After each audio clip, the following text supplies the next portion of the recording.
Suami artis Sandra Dewi, Harvey Muiz, ditetapkan sebagai tersangka kasus dugaan tindak pidana korupsi di PT Timah Tbk. Setelah ditetapkan sebagai tersangka oleh Kejaksaan Agung, Harvey Muiz langsung ditahan. Momen dirinya mengenakan baju tahanan pink kejagung dengan tangan terborgol mengejutkan publik. Pasalnya, proses pemeriksaannya tak keluar di media. Harvey Muiz langsung dibawa ke Rumah Tahanan Negara Kejaksaan Agung di Salemba, Jakarta Selatan, Rabu malam. Harvey tersangkut kasus tata niaga komoditas timah wilayah izin usaha pertambangan IUP PT Timah Tbk tahun 2015 hingga 2022. Direktur Penyidikan Jampitsus Kejagung Kuntadi mengatakan, Harvey bersama-sama dengan ex-direktur utama PT Timah Mokhtar Risa Pahlevi Tabrani alias RS mengakomodasi kegiatan pertambangan liar di wilayah IUP PT Timah untuk mendapatkan keuntungan.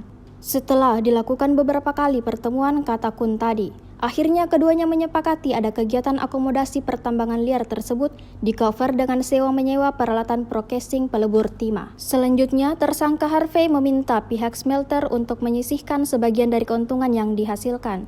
Keuntungan itu kemudian diserahkan ke Harvey seolah-olah sebagai dana corporate social responsibility yang difasilitasi oleh manajer PT QSA, Helena Lim, yang juga menjadi tersangka.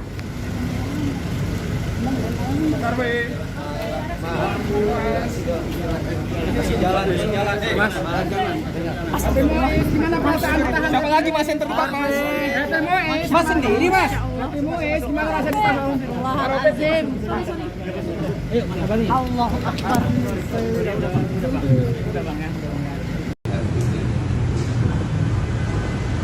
Selanjutnya setelah dilakukan pemeriksaan kesehatan dan penyidikan dilakukan tindakan penahanan di Rutan Salemba, Cabang Kejaksaan Negeri Jakarta Selatan untuk 2 bulan. Adapun kasus posisi dalam perkara ini bahwa sekira tahun. Download Tribun X sekarang, menghadirkan lokal menjadi Indonesia.